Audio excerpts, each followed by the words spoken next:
Hey everybody, it is February 2022, and that means it is once again time for another one of those rapid fire once a month PF topics that we see in the spring. And this one is resolved. On balance, Turkey's membership is beneficial to the North Atlantic Treaty Organization. As always, we want this video to be useful to you, so if it is, maybe like, maybe subscribe, maybe tell a friend. As always, the timestamps and sources will be in the comments below. And of course, as always, if you're interested in our general musings on life and debate, you can always feel free to follow us on Twitter at HailStateDebate. Now, you may have noticed that the runtime on this video is a little shorter than usual. Why is that?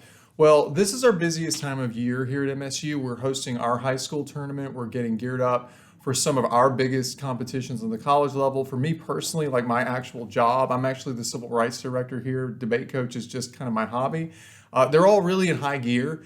And in addition to that, the Turkey-NATO topic is an incredibly factually intensive topic. It's not something like maybe the national debt from a few years ago or drug legalization recently, where you can potentially just learn a few concepts and be okay. You really do have to learn some very granular, detailed factual history about Turkey and its connection to NATO, which is complicated by Syria and of course by Russia, which leads to conflicts over things like the S-400 missile defense system and all the peripheral stuff like naval standoffs in the Black Sea and all of that. And if you don't know all those details, there are a whole lot of cases you can see on this topic that you just can't engage with. You just really can't debate with them, which is why, frankly, in an event where topics change every month, like PF, I'm really not in love with this topic. It's just a lot of very specific stuff to try to process in the shortest month of the year and explain in a really short debate round. But as limited as we all are on time, you and us, we still have to pull together and get through this. So here's what we're going to do.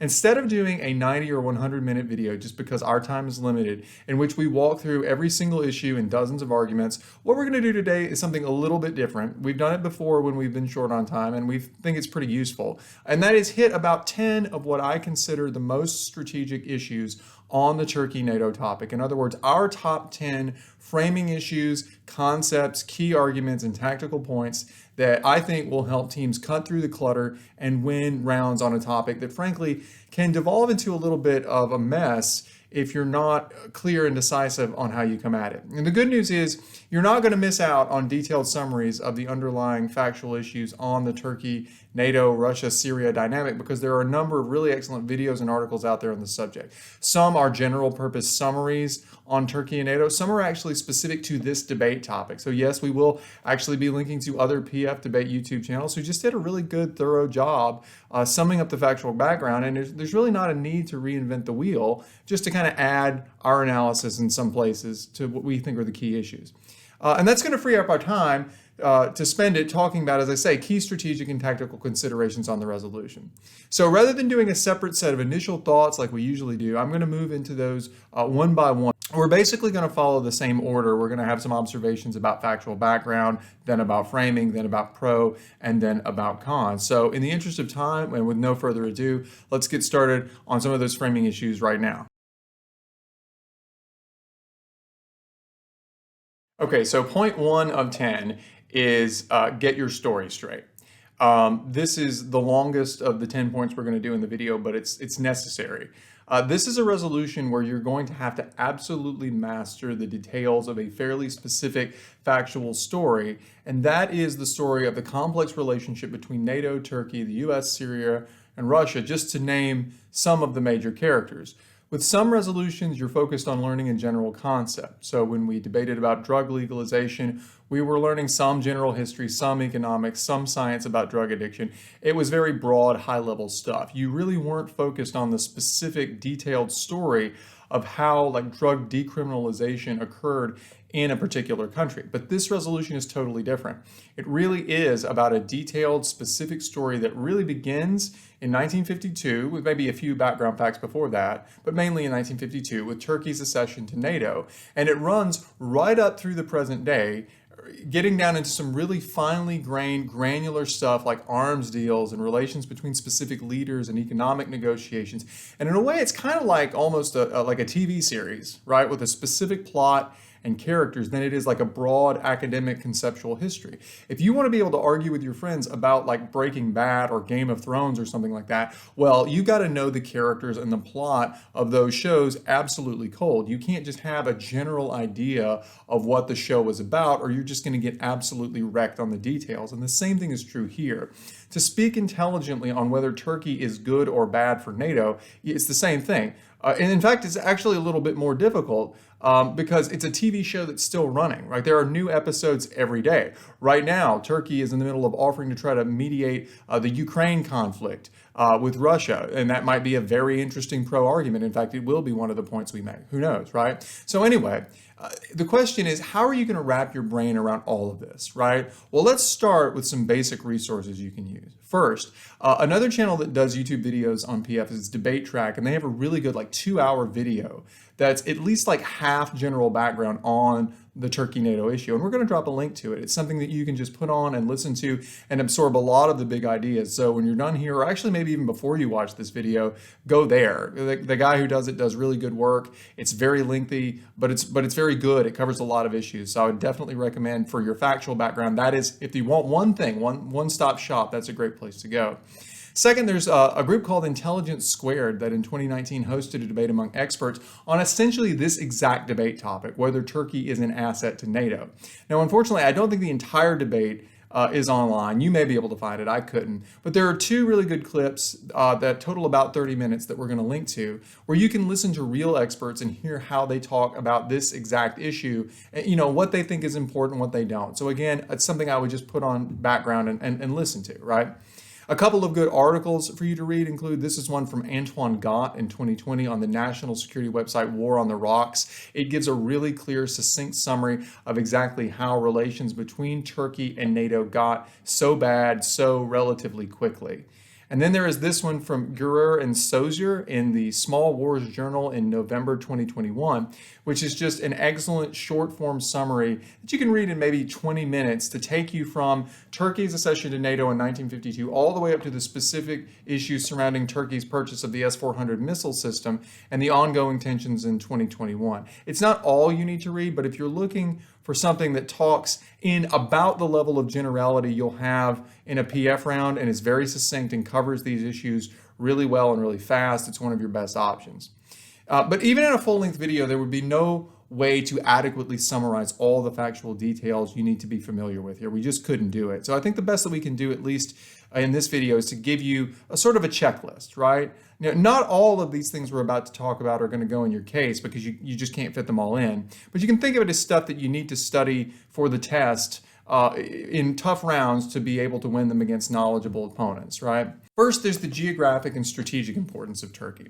Turkey sits at the intersection of Europe, the Middle East, and Russia's sphere of influence, right? It sits on the south of the Black Sea, right across from Ukraine on the north side, and it controls access to the Black Sea through the Bosporus Strait. Its neighbors include your regular flashpoints of international conflict like Syria, Iraq, and Iran. In other words, Turkey is sort of like a chess piece that sits at the most strategic point on the board. It may not be the queen, right, but its positioning lets it have an outsized influence on the game, and that is the interests of NATO, Russia, the US, and others.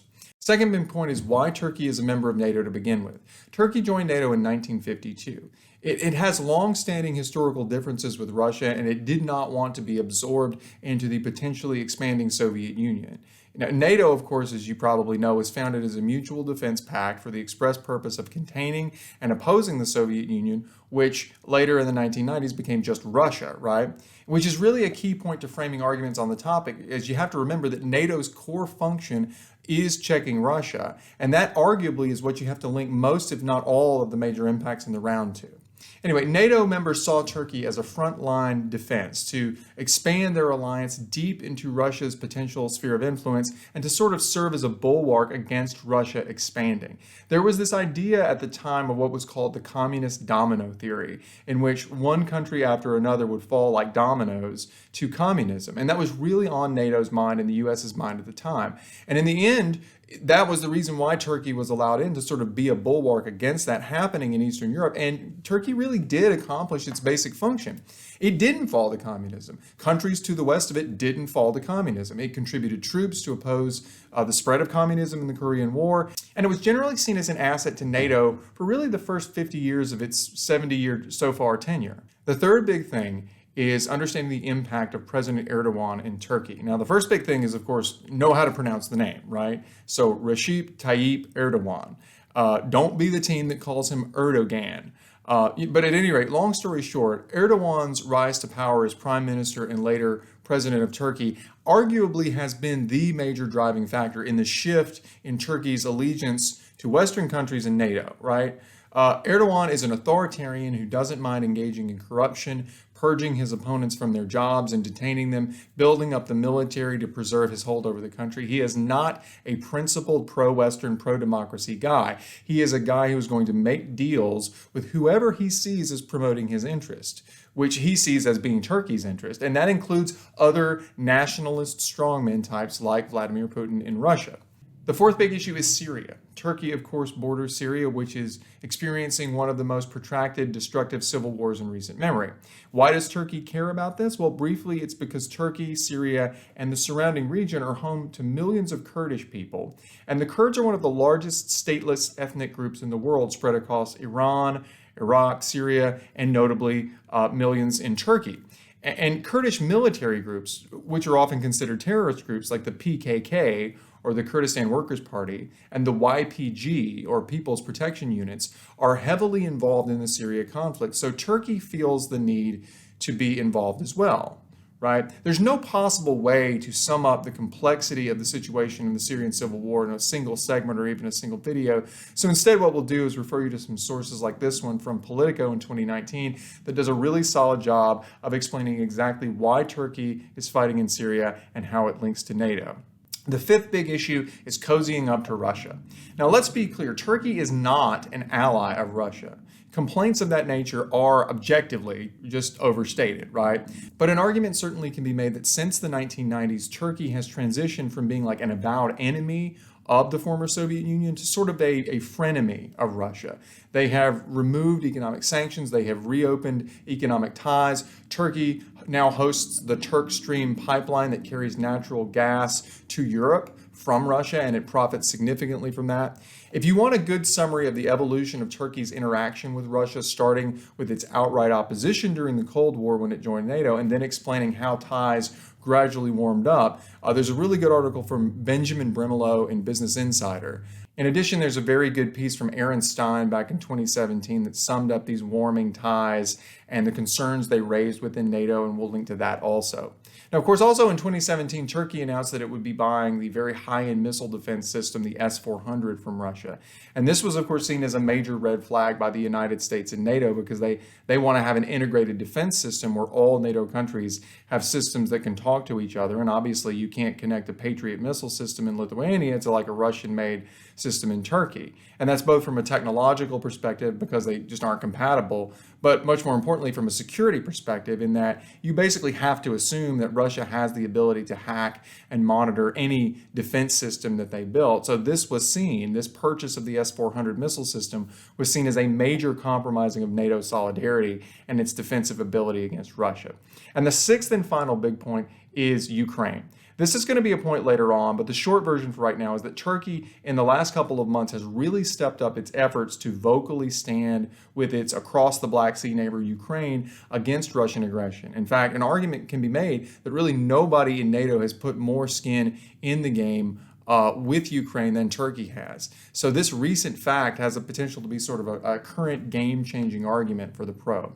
So those are sort of the big checklist points that you're going to want to know. Those are some of the major resources you're going to want to look to. Because of time limits, that's about all we can do on factual background. So let's move on to some more specific points about framing.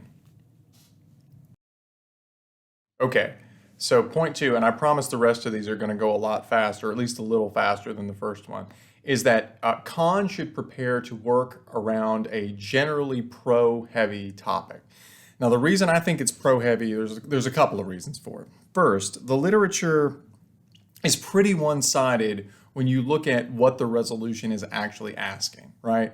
Very few experts in the field believe that Turkey is so negative for NATO that it should just not be a member. There's plenty of discourse on how Turkey could be a lot better, how it's a problem child, a very robust debate on that. But at the end of the day, almost nobody, with a few exceptions that we will discuss, is arguing that Turkey should not be part of NATO, that this is a desirable outcome, right? Or that it would be better if it had never been a member of NATO, right? Second, and the other thing that makes it a bit one-sided is there's an intuitive argument on the pro side that can take out a lot of con impacts based on a sort of common sense approach, especially with judges who haven't seen a lot of rounds on the topic. And that is just basically to ask, okay, so Turkey isn't perfect. It's got serious problems, fine. But would things be better if Turkey weren't part of NATO? Isn't it more likely that they would be even less helpful, less reliable, more antagonistic toward NATO if they were out there on their own? And later in the video, we'll talk about this as a basic framing strategy and argument for the pro. But what that means for the con is you're really going to have to sell the judge on why a few key issues are sort of serious deal-breaking problems from the perspective of NATO. The con case cannot just be Turkey is generally misbehaving, because the argument would be, the response would be, they would misbehave anyway. It has to be Turkey is doing things that are fundamentally undermining some of the core functions of NATO, affirmatively undermining the basic things that NATO is supposed to do. And that's a little bit of an uphill battle. Now, one other strategy the con might consider to gain back a little bit of that ground is to really emphasize the word beneficial in how it frames the round. There's a difference between saying that a country should be allowed to remain in NATO, or that it meets the minimum requirements for like not getting kicked out of NATO, and saying that it's beneficial. So an analogy here might be like a football team. You have dozens of players on a football team, but not all of them are necessarily benefiting the team. Some of them might be playing badly right now and not helping the team. It may not be so extreme that you cut them and you get them off the team entirely. They do stay on the roster, but like nobody would say that the running back who keeps fumbling and losing the ball to the other team is benefiting the team. And similarly with Turkey and NATO, the con might want to consider an observation or an argument that runs something like, this is not a debate about whether Turkey meets the minimum standards for NATO membership, whether it can stay in.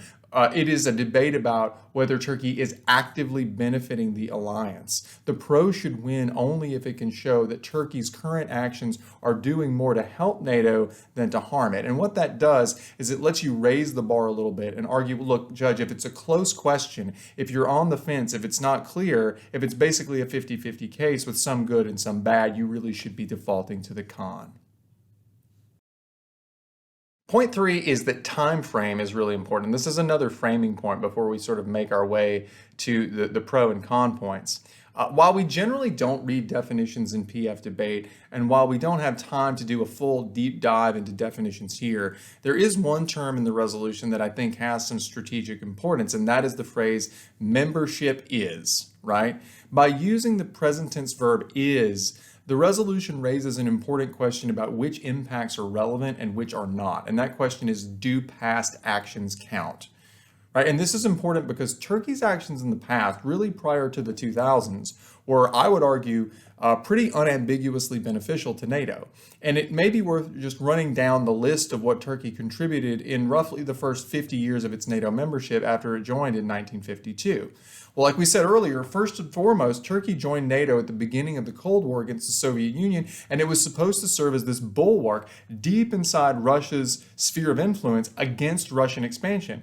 And Turkey built a large, relatively modern army, and it successfully accomplished that goal, right? The domino theory of countries falling to communism, as it was called, didn't happen. The USSR did not expand beyond its satellite countries. In addition to that essential role, as Peter Pry notes, there is this succinct but effective summary of all the things that Turkey did, and we're just going to post some so that you can see in the graphic, but as you can see here, assisted in the Korean War, based U.S. nuclear bombers and intercontinental ballistic missiles, which they are still based there, right inside of Turkey, just basically on Russia's doorstep. You have U.S. Nuclear missiles that are stationed there, which poses a major threat to Russia, major benefit to NATO. Joined in NATO's bombing of Bosnia, joined in NATO's bombing of Serbia, participated in Baltic Sea air patrols, continues to participate in peacekeeping. So naturally, if it can, right, the Khan wants to try to take all of that part of Turkey's history out of the debate, right? The Khan teams are going to want to try to focus on the present tense verb is, as implying that the debate should basically be focused on sort of a what have you done for me lately kind of thing, right? Focused on the cost-benefit ledger of Turkey as it exists today, what it is doing now, like in early 2022, not looking backwards, more than in most a few years, maybe to the beginning of the Erdogan presidency in 2014, which is really when most of Turkey's problematic conduct started to ramp up. Now, the pro, by contrast, is going to want to say, no, wait, hold on. Turkey's entire 70-year record from 1952 to 2022 is what we're evaluating here. And I think the way the pro does this strategically is not to focus on the word is, but rather to focus on the term membership by talking about what a NATO membership really is, right? The pro is going to want to say, look, when you talk about a country's NATO membership, what that refers to is a long-term status, not a snapshot that you take in any given year, right? NATO does not reassess its memberships from year to year. It's not like the English Premier League in soccer. If in the English Premier League, if you have a bad year, you get relegated. You get kicked out and sent down to a lower division, and they bring somebody up to replace you. And we don't say in NATO, hey, Germany, your military spending was lousy this year. You're out. You can apply again next year. When NATO members are admitted, they are admitted with the expectation that their membership is permanent. In fact, unlike other multinational organizations like the UN and European Union, NATO's founding document, which is, of course, the North Atlantic Treaty itself, has no procedure for suspending or expelling a member. So if you need a source on this, there's this from Daniel de Petris in 2019, and it just says the North Atlantic Treaty, NATO's founding document, is completely bare about the possibility of evicting a member. Once a country is inducted into the alliance, the country is, for all intents and purposes, given a life membership. So long story short, Khan wants to focus on the present tense verb is, while the pro wants to focus on the idea that membership really is a long-term deal. Your membership is something that is supposed to extend, many, many decades, and the entirety of the membership should be considered in context as an all or nothing kind of deal. You don't get to pick and choose when you want a member to be a member, right? And so that's it on the framing, and with that, let's shift the focus from general framing to some actual pro arguments and strategies. Point 4, and really the first argument I think for the pro in the video, is that the alternative to Turkey's NATO membership would likely be a lot worse for NATO. You really do have to ask, as you're preparing to debate this, Turkey's NATO membership as opposed to what? Like, what is the alternative? As we mentioned earlier, one core theme that basically every pro case is going to want to emphasize is the idea that no matter how imperfect Turkey is as a NATO member, the alternative is worse, because the alternative is a world where Turkey is even less likely to pursue NATO's interests in any given case and stands a much greater chance of either falling under the influence of Russia or maybe moving more toward like militant Islamist status or both. And there's a lot of ways to phrase this. You can say that like a part-time friend beats a full-time enemy, or you can say keep your friends close and your enemies closer, whatever you like. For me, my favorite analogy for Turkey is sort of like the superhero Wolverine and the X-Men. Wolverine is kind of a wild card in the Marvel universe. He does what he wants when he wants, but he's a member of the X-Men and he usually fights on their side. And if the X-Men kicked him out because sometimes he steps out of bounds, sometimes in serious ways, well, there's a real chance he'd go from being like a most of the time ally to a full-time, powerful potential enemy, right? And there are a lot of reasonably solid articles that support this view when you apply it to Turkey, right? So for example, there's this piece from Peter Pry, who we mentioned earlier, in The Hill in 2019. And in this piece, Pry talks about how the Turkish military is relatively powerful, how it's an incredibly strategic location. It's written in nice, punchy language that's good for PF. But he also notes, and this is the important part, quote, Turkey under President Erdogan is abandoning secularism and democratic norms, becoming an Islamist authoritarian state and pulling away from the US and NATO. Israel, too, will be better served if Turkey remains in NATO and thus a moderating influence on Islamist Erdogan, who eventually may be replaced by a secular leader. Imagine the threat to US and Israeli interests if Turkey leaves NATO and becomes another Islamist rogue state like Iran. Turkey's withdrawal from NATO may or may not be historically inevitable, but the United States should do everything possible to keep such a valuable ally in NATO and prevent Turkey from becoming a dangerous foe. So the basic argument here is to sort of accept Khan's premise that Turkey, yes, does absolutely have problematic leadership, but turn that argument by saying, look, if we remove Turkey from NATO, that's going to accelerate all the problems you're identifying. It's going to move them faster toward becoming an anti-Western Islamist or even rogue state. So we can accept all of your harms, Khan. The response is that leaving Turkey in NATO is the only shot we have to maintain our Western influence over them, right? To mitigate or reverse some of their bad behavior in the future. So why not at least try to do that instead of just giving up and conceding that they're going to become like this Islamist or possibly Russian adversary. Now, on that point, another related but different argument is that NATO abandoning Turkey will only drive them to a closer alliance with Russia. And this is from, and I'm going to get this name wrong, Merev Sebnu Oruk, in 2019. And what it says is this: today, there is fear in Western capitals as Turkey is getting closer to Russia than ever. But to be honest, it's not Turkey's fault. If you alienate a country which is geographically close to emerging threats, it is inevitable that it will start evaluating other options. In addition, the anti-NATO countries will try to fill the gap with respect to the needs of the country in question, as its geostrategic position means a lot for them as well. Turkey's policies to protect itself and its interests might upset its NATO allies, but what should it do after being isolated and abandoned again and again? Basically, the idea here is that Turkey absolutely is not an ally of Russia in the status quo. They oppose Russia in Ukraine. They fight Russia in Syria. They house U.S. nuclear weapons right on Russia's doorstep, which would be like Mexico hosting Russian nuclear weapons. They are unequivocally not a Russian ally. But if you want to make them a Russian ally, really the only way you could do that is for NATO to abandon them and force them to find another major power to ally themselves with, because the only other major power that would be feasible would be Russia. Now, as an aside, when you make this argument, it really helps to try to generate some understanding and sympathy for the difficult situation Turkey finds itself in. Not to say they haven't been acting badly, but they are in a legitimately challenging situation. Turkey is in a region of the world, and it's at a stage of its development where it cannot, by virtue of physical geography, economics, geopolitical reality, be 100% behind the US NATO agenda every single time. It will never be the UK or France or Canada. It borders some of the most dangerous, unstable countries in the world like Iran and Syria. It has legitimate fears of terrorist or military action by groups like the PKK. It has a huge Kurdish population, many of whom are interested in carving out their own state. It has economic woes that make it necessary to deal with Russia in some cases. You cannot sit in Washington or Brussels or Paris and expect Turkey to act just like your well-fortified, rich Western countries. In 1952, NATO, you made a bet that taking in a different kind of country, and Turkey, yes, is a different kind of country than the United States and the United Kingdom, in a different region would help keep Russia at bay. That bet you made, NATO, paid off. As the Peter Pry article we mentioned earlier points out, Turkey has supported NATO in Korea, Bosnia, Serbia. It has hosted U.S. nuclear weapons. It is now assisting in Ukraine, as we'll talk about in a minute. When it has mattered, Turkey has held up its end of the bargain. And you don't get to turn around now, NATO, and demand that Turkey act like a perfect, rich, secure Western country that it really never was, and say that if they don't, then the deal is off.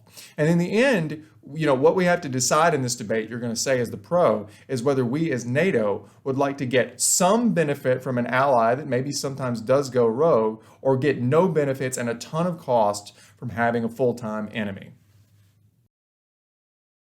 Point 5 is location, location, location. That is an old saying about how you can be successful in business. It's all about the location. And the basic idea here is to argue that Turkey did not get into NATO because it shares the exact same pro-Western, fully democratic values as, say, like the United Kingdom or the United States. It got in because of really one thing: its location in relation to the Soviet Union and, of course, later to Russia, right? And that location was rightly seen as a huge benefit to NATO in 1952. And, last I checked, Turkey hasn't moved. It's still in the same place it was then. So looking back to that same Peter Pry piece, and we've cited him a lot, and we'll cite him again, mainly because he writes in a really good style that's like impactful and succinct and PF friendly. He says this: geographically, Turkey occupies some of the most strategically important territory in the world. It is the only NATO member state in the Middle East, bordering Syria and Iraq, near Lebanon and Israel, a region that has been and continues to be the crucial crossroads of empire and history since biblical times.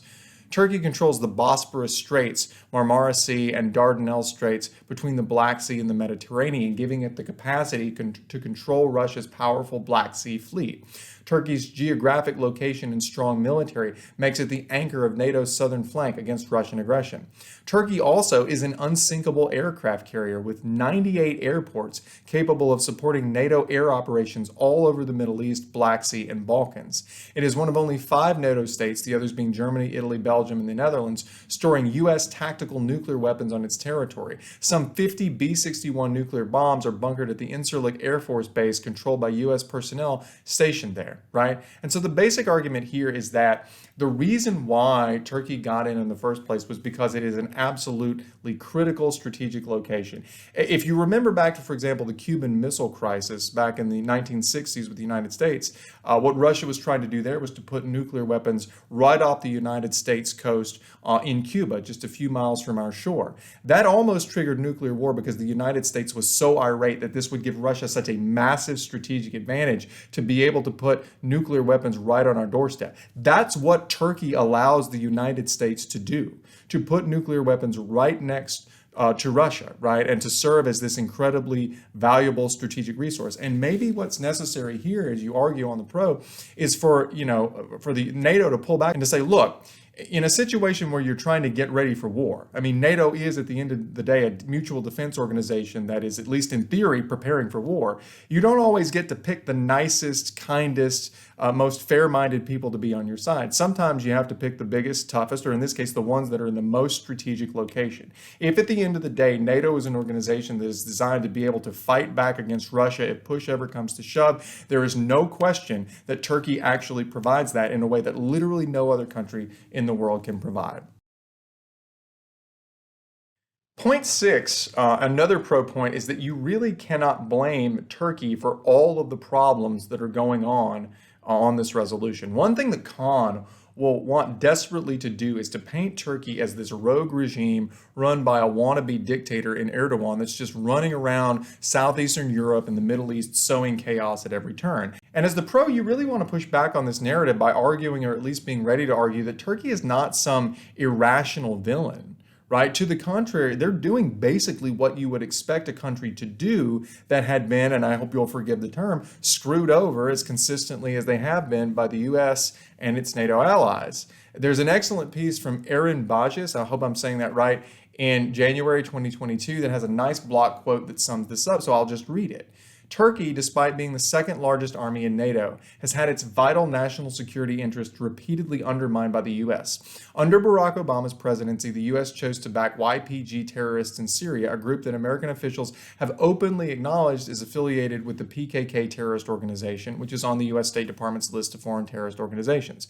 Under the Trump administration, this move led to major tension between Turkish and American militaries in northern Syria, and U.S. officials later shamelessly accused Turkey of ethnic cleansing when Ankara sent troops to clear the U.S.-empowered threat to its national security. Turkey was also refused the sale of U.S. Patriot missiles, which is an important point we'll come back to in a second, embarrassing the U.S. from a strategic perspective because it caused Turkey's defense systems to be inundated with Russian S-400s. Not only did the U.S. sanction Turkey for pursuing an alternative to what it was refused, but Washington also tried to reverse this strategic catastrophe by reneging and offering Patriot missiles when it was far too late, a clear admission of their mistake. Bajes actually goes on to make an even stronger version of the Turkey leaving NATO would benefit Russia argument we talked about before, when he argues that NATO's undermining of Turkey is already encouraging Putin to try to sow discords in places around Eastern Europe, like the Baltic states and the Ukraine, because mistreatment of Turkey by its NATO allies proves that countries in the region cannot rely on the U.S. or NATO to back them up consistently. What he writes is that one needs to look at the crisis from Russia's perspective and simply ask oneself how this appears to a very calculating Putin. American strategists ought to be ashamed of themselves for allowing this to happen. They have succeeded in pushing away one of NATO's most critical members into Russia's sphere of influence and impugning the very essence of their strategic credibility. In Putin's eyes, now the enemy factions have fought amongst themselves long enough for him to rest assured that there will be no collective NATO response to his aggression. What other than the encouragement of Russian military can and the West expect when it undermines the unity of the alliance that was founded with the purpose of preventing it.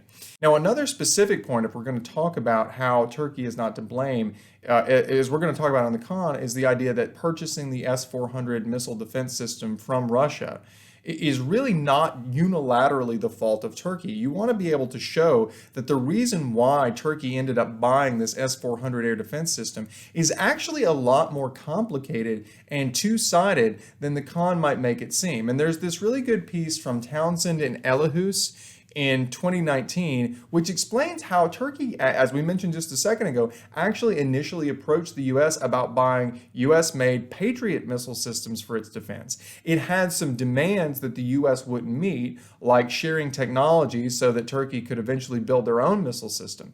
And while it is a very complicated story, and it does certainly involve some cynical dealing on the part of Erdogan, it's not as simple as just saying Turkey woke up one morning and decided they wanted to undermine NATO by buying defense systems for Russia. So I would suggest that you take the time to read the entire Townsend and Elahus article, since you know the con is probably going to use the S-400 missile system from Russia as one of its major arguments.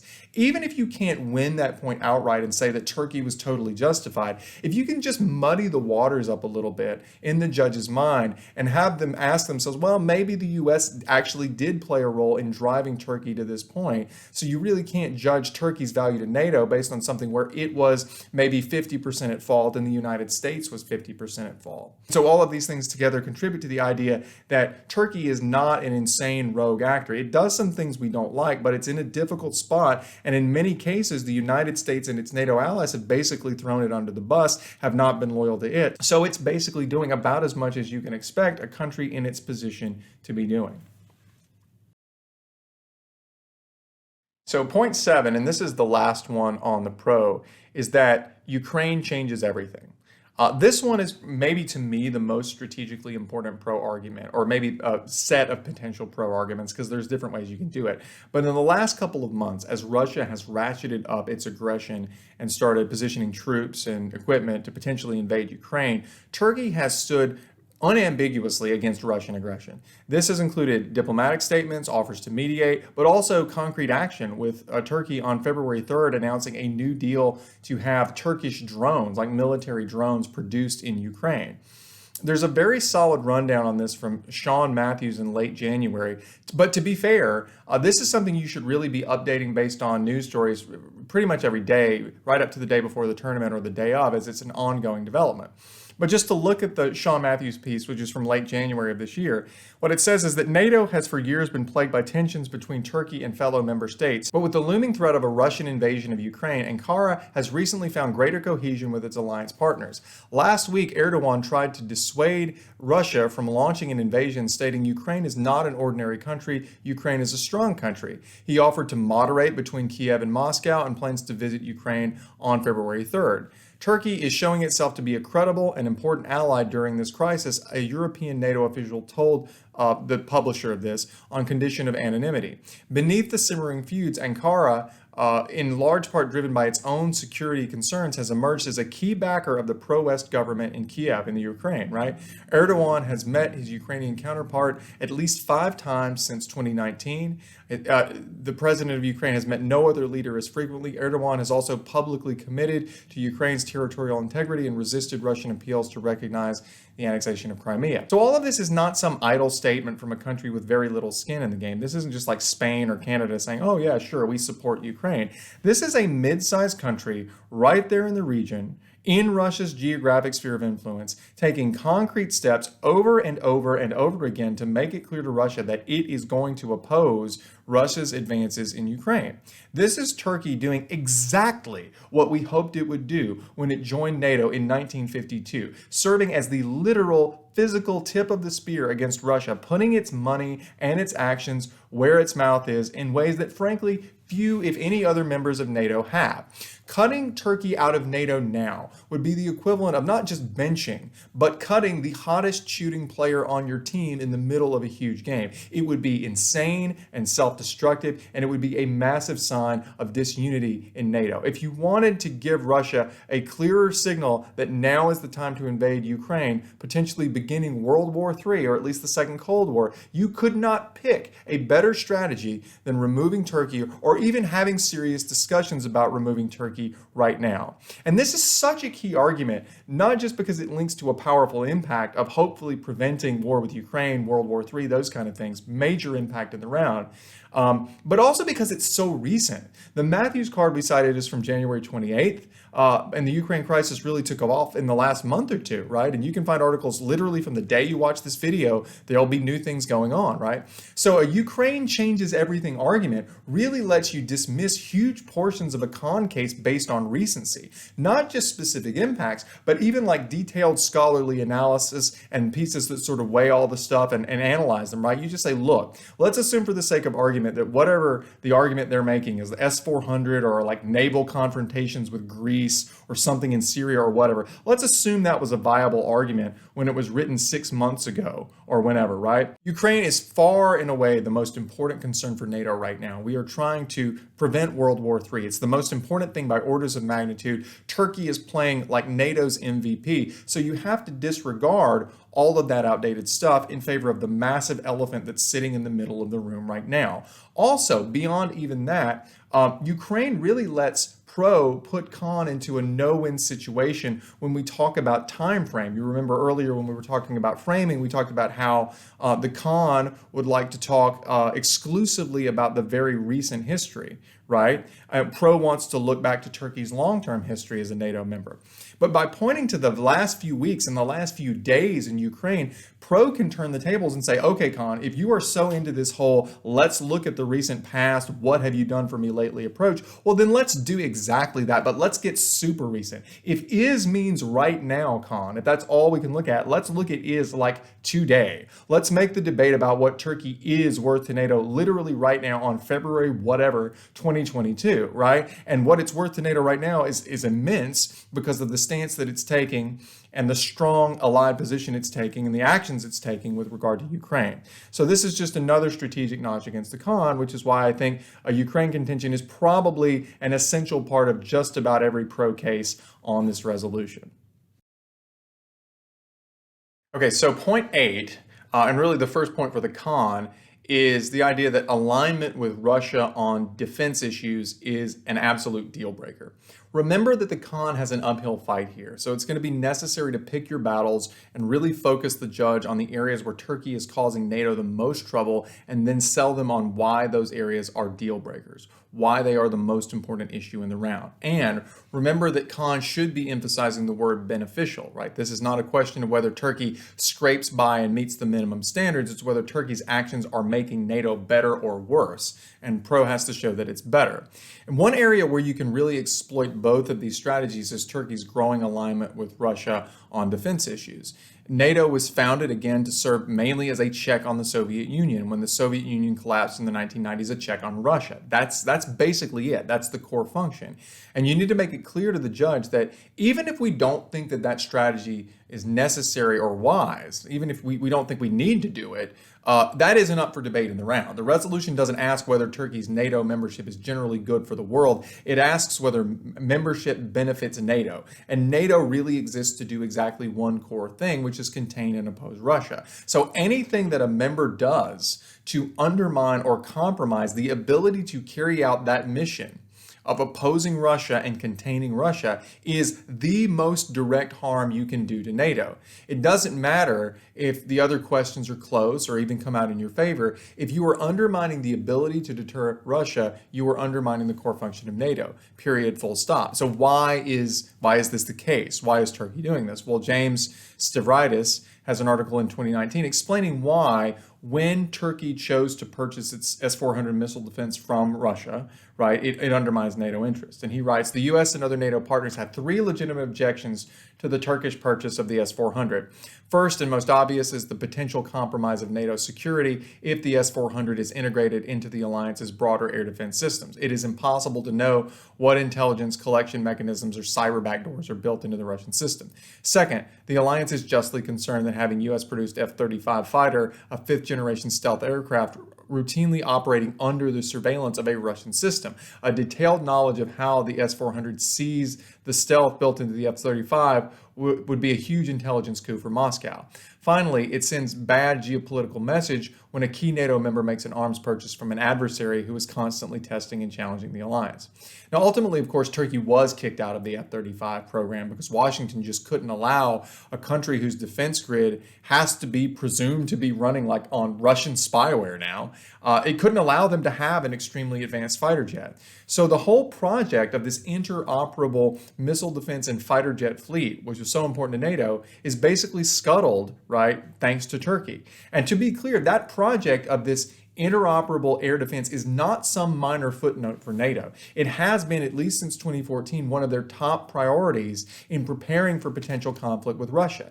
So there's this article from Kochis and others in 2021 explaining both that interoperable air defense has been a major priority for NATO and that in the status quo, NATO's air defense against Russia is inadequate, right? So what this piece lets Khan argue is that since Russia invaded Crimea in 2014, NATO has been struggling to up its game to counter Russian aggression, and that integrated air and missile defense is key to that, and it remains one of the weak links in NATO's armor. And rather than helping meet this urgent need, this urgent priority that NATO has to prepare itself for possible conflict with Russia, or at minimum to just do nothing, Turkey is actively undermining that goal by buying systems from the enemy they are meant to oppose, right?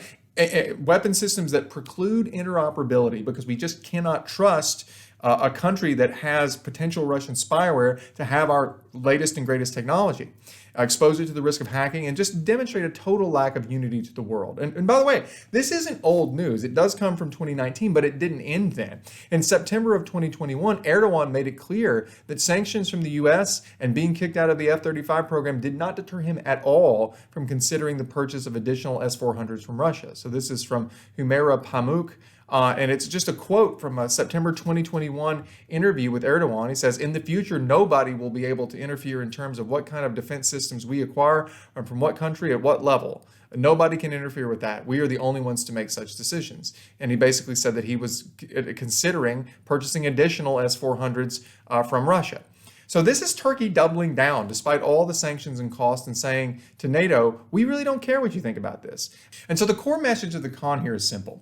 When you join a club to oppose a major power, and then you buy a key part of your military arsenal from that power, a piece that is by definition technologically incompatible with the arsenal of your NATO allies, that exposes you to hacking or other compromise by Russia in the event of a conflict, you are no longer performing the essential function of NATO. You are instead giving Russia a means to get a foot in the door and actively undermine the very alliance that was meant to contain them, right? And once you do that, nothing else really matters. I mean, I'm glad that decades ago you sent some troops to Korea, and it's nice that you've participated in some peacekeeping operations, and you've said some very nice things on Ukraine. But when the rubber hits the road and when your actions really matter, what you did was buy something that actively compromises the defense of Europe and the defense of NATO countries that you didn't have to do, right? It's like if you pick up the ball and you intentionally run it the other way and score a touchdown for the other team. It doesn't really matter that you've been a pretty good player in the past. You have betrayed your team, and you're probably going to get kicked off of it. Point 9, another Khan point, is obstructing consensus within NATO. If deterring and containing Russia is NATO's #1 job and its reason for existence, an important secondary function which allows it to credibly demonstrate its power is to speak with a united voice on issues that affect the region. Short of an actual war, an alliance like NATO is really only as powerful as people in the region and around the world believe it is. So anything that undermines NATO's ability to speak as one on important issues, where there really should be a consensus, is bad for NATO. And unfortunately, Turkey has been actively engaged in undermining consensus with NATO. NATO doesn't have a formal public legislative or policy-making body like the UN General Assembly. Instead, it makes decisions largely through informal consensus behind closed doors that require unanimity from all 30 of its members. So if one party disagrees because they want to have unanimity and speak as one, NATO generally will try to alter its course to reach a point where it can speak unanimously. And there are a couple of examples of how Turkey has actively undermined this, right? So for example, in May 2021, it was reported that Turkey had pushed other NATO members to water down their official statement in response to the forced landing of a passenger plane in Belarus and the subsequent arrest of the journalist passenger. As Reuters reported in May of 2021, Turkey insisted that any mention of support for more Western sanctions on Belarus and calls for the release of political prisoners there should be left out of the text. Language threatening a suspension of NATO's cooperation with Belarus was also removed. Diplomats said that Ankara, of course Ankara is just Turkey's capital, so when we say Ankara we really mean Turkey, might be trying to preserve ties with Moscow, Belarus's closest ally, and maintain economic relations with Belarus via Turkish airlines.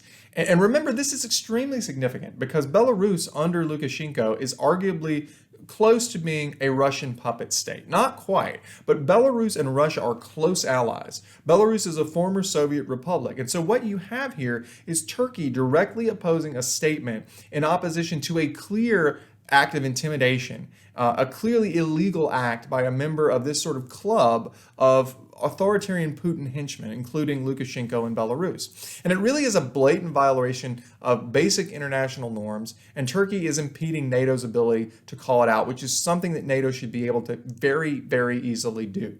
In addition to that, there's also Turkey opposing denunciation of Armenian genocide in World War I. Now, I've seen some folks cite this as a really strong argument for the con, mainly because it involves the idea of genocide, which makes it sound like a very impactful argument, but I'm not so sure. Right, I'm not sure this is the strongest thing. Basically, it's really tough to link Turkey's refusal to acknowledge or condemn the Armenian genocide way back in World War I, as ridiculous and terrible as that denial is, right? It's really tough to link that to any core NATO interest. We've got a piece by Doug Bandow that literally calls for kicking Turkey out of NATO because of this, but I honestly don't think it's particularly strong. You can take a look and see what you think. I really think it's more of just something to be aware of. But more specifically, particularly on the Belarus issue, the idea that Turkey is making it harder to find consensus within NATO is an active harm that persists, every day that they're still in the alliance, as long as they keep doing it. And finally, point 10, another con point, the Erdogan regime is actively destabilizing the Middle East. Now, there are plenty of articles out there taking the general position that Turkey has become a major destabilizing force in the Middle East in general. So, for example, there's this really nice, succinctly written piece from Manish Shukla in 2020. It's not the most detailed piece, but it does a great job of laying out the various indictments of Erdogan and Turkey in rapid-fire, sort of PF-friendly fashion. So I'll just read a few paragraphs because I think it really does sort of sell the argument pretty well. From a time when Turkey, as a member of NATO and a secular democracy, was seen as a pillar of stability in the Middle East to now, when it is seen as an overbearing, obstinate, obnoxious country led by an Islamic megalomaniac like Erdogan, who believes that being rude, offensive, supercilious with other countries and interfering in their affairs is the way to show that Turkey has arrived, it has been a steep fall. Erdogan has all but destroyed democracy in Turkey with his authoritarianism. He has turned on its head Turkey's secular foundations by taking it toward undisguised Islamism. He has muzzled the media in Turkey, jailed opponents, and crushed dissent. The regime has brutalized minority ethnic groups like the Kurds, literally bombarding their homes and hearths. He has flirted with ISIS terrorists, and there are serious allegations that his family has profited from associations with ISIS. Erdogan has blackmailed Europe by threatening to unleash waves of refugees, threatened war on fellow NATO ally Greece, interfered in the civil war in Libya, tried to flirt with the Muslim Brotherhood, even patronized them to cause disturbances in the Arab world. Erdogan has tried to confront Israel like a total hypocrite, criticized UAE and Bahrain for recognizing Israel and opening up diplomatic relations with it. Further, in South Asia and India, he's tried to interfere in India and has patronized Kashmiri separatists by giving them money and media access and even training. All of this is being done while the Turkish economy has gone into a tailspin. Given his megalomania and pretensions for reviving the caliphate, of course anointing himself as the neo-caliph, Erdogan has done everything possible to disturb the Middle East just so he can reestablish Turkey's preeminence in the region. In other words, there's a clear-cut case that Erdogan and Turkey are generally bad actors. The question, though, that you might legitimately ask is, how does any of this affect NATO? Right? Again, if you conceive of NATO as an anti-Russian defense pact, the argument would be that having Erdogan and Turkey run around the Middle East and cause chaos is a tangential concern at best. But see, here's the thing. Calling NATO an anti-Russian organization really is an oversimplification. I know we said earlier that it's mainly aimed at containing Russia, and that is true. That was the founding purpose of NATO. But it is, at the end of the day, a mutual defense pact. And nowhere in the North Atlantic Treaty does it say that that is limited to aggression by Russia. NATO countries recognize that the world is a connected place. And when destabilizing things happen in the Middle East, there's a couple of things. It creates an opportunity for bad actors like Putin to swoop in and leverage the situation to their advantage, which is exactly what's happened in places like Syria. But also B, it creates an added strain on NATO countries who are engaged in military actions in the Middle East. However unwise those actions might be, however much we might disagree with them, that's just one more thing these countries have to do. And that's why, for example, the United States invoked Article 5, the mutual defense provision of NATO, right after 9/11 to call on its NATO allies to go and fight with it in the Middle East, right? And NATO allies have been involved in pretty much every major Middle Eastern conflict that has happened since. Now, it may be that you believe that those conflicts are unwise or even immoral, but that's what NATO is doing, right? And so just for example, there is this 2021 piece from the Heritage Foundation that talks about the need for NATO to have a renewed focus on Middle East policy, right? And what it's from Coffey and Kochis in 2021. And what it says is, while not entirely part of NATO's area of responsibility as defined by Article 6 of the North Atlantic Treaty, the alliance cannot ignore the MENA, that's Middle East North Africa region. History and recent events show that what happens in that region can quickly spill over into Europe.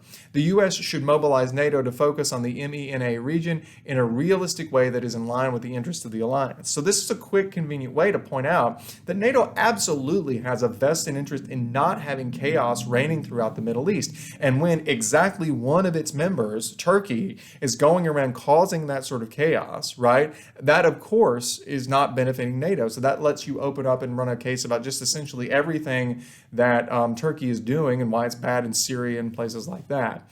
The problem is that, if we're being honest, Turkey isn't exactly the only NATO member that has contributed to unrest in the Middle East.